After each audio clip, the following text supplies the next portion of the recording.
దినేష్ కాస్త కంగారుగా కూర్చోటంతో ఏంటలా ఉన్నావంటూ ఉత్సవ్ అడిగాడు. దీంతో దినేష్ అసలు విషయం చెప్పాడు. తనకు వచ్చేదే కొద్దిపాటి జీతమని, కానీ అందులో కూడా ట్యాక్స్ రూపంలో ఎక్కువగా కట్ అవుతోందన్నాడు. ట్యాక్స్ ను సేవ్ చేసే పెట్టుబడి ఏమైనా పెట్టావా లేదా అని ఉత్సవ్ అడిగాడు. సెక్షన్ 80C కింద వచ్చే వాటి కోసమే సేవ్ చేశానని దినేష్ చెప్పాడు. ఇది కాకుండా వేరే ఏమైనా హెల్త్ పాలసీ కానీ ట్యాక్స్ సేవింగ్ ఇన్వెస్ట్మెంట్ కానీ చేశావా అని ఉత్సవ్ అడిగాడు. కానీ తనకు ట్యాక్స్ సేవింగ్ గురించి అలాంటి ఐడియా ఏమీ లేదన్నాడు.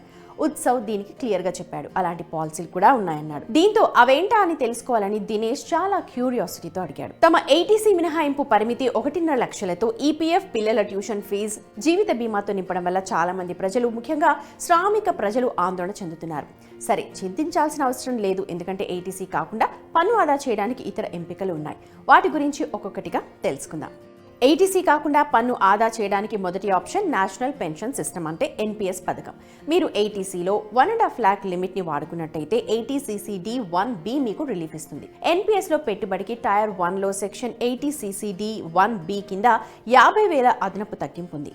ఈ మినహాయింపు సెక్షన్ 80Cలో 1.5 లక్షల పరిమితి కంటే ఎక్కువ. రోజు రోజుకి పెరుగుతున్న వైద్య ఖర్చులని కవర్ చేయడానికి ఆరోగ్య బీమా తప్పనిసరి. ఆరోగ్య బీమా అదనపు ప్రయోజనం పన్ను ఆదా. సెక్షన్ 80D కింద పాలసీ హోల్డర్లతో పాటు జీవిత భాగస్వామి, వారి బిడ్డకు ఆరోగ్య బీమా ప్రీమియంపై 25,000 వరకు తగ్గింపు పరిమితి ఉంటుంది. సీనియర్ సిటిజన్లకు అంటే 60 ఏళ్లు పైబడిన వారికి 50,000 వరకు ఉంటుంది.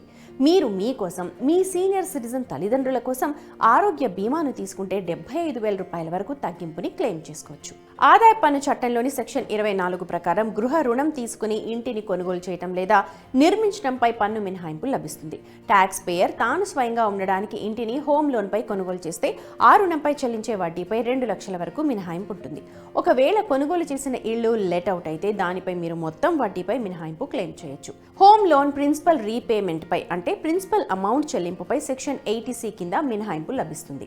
आप प्री कंस्ट्रक्शन इंटरेस्ट की छूट क्लेम कर सकते हैं, लेकिन ये छूट उस वर्ष में मिलेगी जिस वर्ष में घर बनकर तैयार हो जाएगा।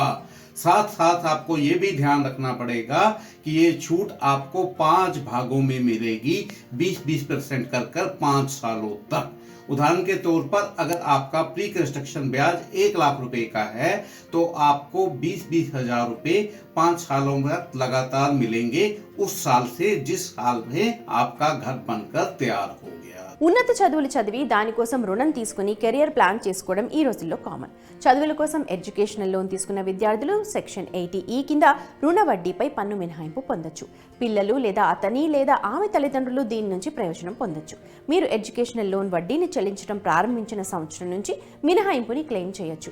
మీరు లోన్ తిరిగి చెల్లించే కాలానికి మినహాయింపుని క్లెయిమ్ చేయొచ్చు. అయితే మినహాయింపు ప్రయోజనం మాక్సిమం 7 years మాత్రమే ఉంటుంది. ఫర్ ఎగ్జాంపుల్ 10 years పాటు ఎడ్యుకేషనల్ లోన్ చెల్లిస్తే అందులో మీకు మినహాయింపు ప్రయోజనం దక్కేది 7 years మాత్రమే. వడ్డీ చెల్లింపుపై మినహాయింపుని క్లెయిమ్ చేయడానికి ఎలాంటి లిమిట్ లేదు. చారిటీకి సంబంధించిన డీడ్ల ద్వారా కూడా పన్నును ఆదా చేయొచ్చు. మీరు ఎంచుకున్న రిలీఫ్ ఫండ్లు లేదా ప్రధానమంత్రి జాతీయ సహాయ నిధి, జాతీయ రక్షణ నిధి వంటి స్వచ్ఛంద సంస్థలకు విరాళం ఇస్తే మీరు సెక్షన్ 80G కింద మినహాయింపుని క్లెయిమ్ చేయొచ్చు. సంస్థను బట్టి మీరు దేనికి విరాళం ఇస్తున్నారో విరాళం మొత్తంపై గరిష్టంగా 50 లేదా 100% మినహాయింపును కూడా క్లెయిమ్ చేయొచ్చు. నగదు రూపంలో 2,000 కంటే ఎక్కువ విరాళం ఇస్తే పన్ను మినహాయింపు ప్రయోజనం ఉండదు. వస్తువుగా చేసిన విరాళానికి పన్ను మినహాయింపు ఉండదు. ఈ ప్రయోజనం కోసం ట్యాక్స్ పేయర్స్ కొన్ని షరతులు ఫాలో అవ్వాలి. ऐसी सभी डोनेशन जो नेशनल इम्पोर्टेंस की हैं और सेंट्रल गवर्नमेंट ने नोटिफाई कर रखी हैं इस पर्पस के लिए, उन सभी डोनेशंस पर 100% की छूट मिलेगी। लेकिन ऐसी डोनेशन जो आपने किसी मंदिर, गुरुद्वारे, ट्रस्ट, धर्मशाला या किसी NGO को दी हैं जो नेशनल इम्पोर्टेंस के मैटर नहीं हैं, ऐसी सभी डोनेशंस पर आपको 50% का डिडक्शन मिलेगा। साथ ही साथ आपको ये भी ध्यान रखना पड़ेगा कि कुछ डोनेशंस ऐसी हैं जहां पर मैक्सिमम सीमा 10% of adjusted GTI gross total income से ज्यादा नहीं हो सकती। अगर आपने धारा 80G में डोनेशन किया है तो आप ध्यान रखें कि वह ट्रस्ट या संस्था धारा 80G में रजिस्टर्ड होनी चाहिए। ऐसे में उससे इसके प्रमाण पत्र की कॉपी जरूर लें और चेक करें जिस दिन आप डोनेशन कर रहे हैं उस दिन वो प्रमाण पत्र अलाइव होना चाहिए, जिंदा होना चाहिए, फोर्स में होना चाहिए। इसके अलावा ध्यान रखें 2000 रुपये से ज़्यादा का डोनेशन कैश में ना करें, डोनेशन काइंड में ना करें, डोनेशन की पर्ची जरूर लें, पर्ची पर प्रमाण पत्र रजिस्ट्रेशन नंबर लिखा होना अनिवार्य है। इसके अलावा ध्यान रखें कि यह संस्था आपको एक सर्टिफिकेट देगी जिसके जरिए form number 26AS annual information statement में आपकी डोनेशन की राशि दिखेगी। మీరు మీపై ఆధారపడిన దివ్యాంగుని చికిత్స కోసం ఖర్చు చేస్తే సెక్షన్ 80DD కింద పన్ను మినహాయింపు పొందొచ్చు. ఆధారపడిన వ్యక్తి 40% లేదా అంతకంటే ఎక్కువ దివ్యాంగులైతే 75,000 వరకు వైద్య ఖర్చులపై మినహాయింపు, 80% అంతకంటే ఎక్కువ అంగవైకల్యం ఉంటే 1,25,000 వరకు మినహాయింపు పొందొచ్చు.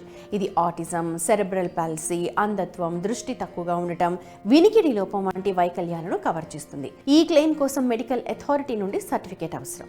మీరు లేదా మీపై ఆధారపడిన కుటుంబ సభ్యులు క్యాన్సర్, డెమ్నీషియా, పార్కిన్సన్స్, మోటార్ న్యూరాన్ వంటి తీవ్రమైన వ్యాధులతో బాధపడుతున్నట్లయితే దీని చికిత్సకు భారీగా ఖర్చు అవుతుంది. అప్పుడు సెక్షన్ 80DDB కింద పన్ను మినహాయింపు పొందొచ్చు. 60 ఏళ్ల కంటే తక్కువ వయసు ఉన్న వారికి మినహాయింపు పరిమితి 40,000 రూపాయలు లేదా చికిత్స మొత్తం. ఇందులో ఏది తక్కువైతే అది వర్తిస్తుంది. సీనియర్ సిటిజన్లకైతే ఈ పరిమితి 1,00,000 రూపాయలు. అద్దెకుండే ఉద్యోగులు ఇంటి అద్దె అలవెన్స్ అంటే HRA పై పన్ను మినహాయింపుని క్లెయిమ్ చేయొచ్చు. దీనికోసం కంపెనీ నుండి HRA పొందడం, వారు అద్దెకు నివసించడం తప్పనిసరి. HRAని క్లెయిమ్ చేయడానికి కొన్ని షరతులు ఉన్నాయి. మొదటిది HRAగా స్వీకరించిన అసలు మొత్తం. రెండవది మెట్రో సిటీలో బేసిక్ శాలరీలో 50% ప్లస్ DA, నాన్ మెట్రో సిటీలో అయితే బేసిక్ జీతంలో 40% ప్లస్ DA. ఇక మూడవది వార్షిక బేసిక్ శాలరీ ప్లస్ DA నుంచి వార్షిక అద్దెలో 10% మినహాయించిన తర్వాత మిగిలిన మొత్తం. ఈ మూడింటిలో ఏది తక్కువైతే అది మీకు మినహాయింపు అవుతుంది. అసంఘటిత రంగంలో చిన్న సంస్థల్లో పనిచేసే ఉద్యోగులు లేదా స్వీయ ఉపాధి వల్ల ఇంటి అద్దెను పొందలేని వారు, ఇట్లాంటి వారు ఆదాయ పన్ను సెక్షన్ 80GG కింద ఒక ఆర్థిక సంవత్సరంలో చెల్లించిన అద్దెపై 60,000 వరకు మినహాయింపుని పొందొచ్చు. దినేష్ లాగా మీరు ATC పరిమితి కూడా అయిపోయినట్లయితే మీరు మీ పన్ను భారాన్ని తగ్గించుకోవడానికి, డబ్బుని ఆదా చేసుకోవడానికి ఈ మినహాయింపుల నుంచి ప్రయోజనాన్ని పొందొచ్చు. పాత పన్ను విధానాన్ని ఎంచుకున్న ట్యాక్స్ పేయర్స్కు మాత్రమే ఇది వర్తిస్తుంది. మీకు ఇంతవరకు మాత్రమే సమయం ఉంది. 2023-24 ఆర్థిక సంవత్సరానికి పన్ను ఆదా పెట్టుబడులు పెట్టడానికి కొత్త ఆర్థిక సంవత్సరం అంటే 2024-25 కోసం ట్యాక్స్ ప్లాన్లో కూడా చేర్చుకోవచ్చు.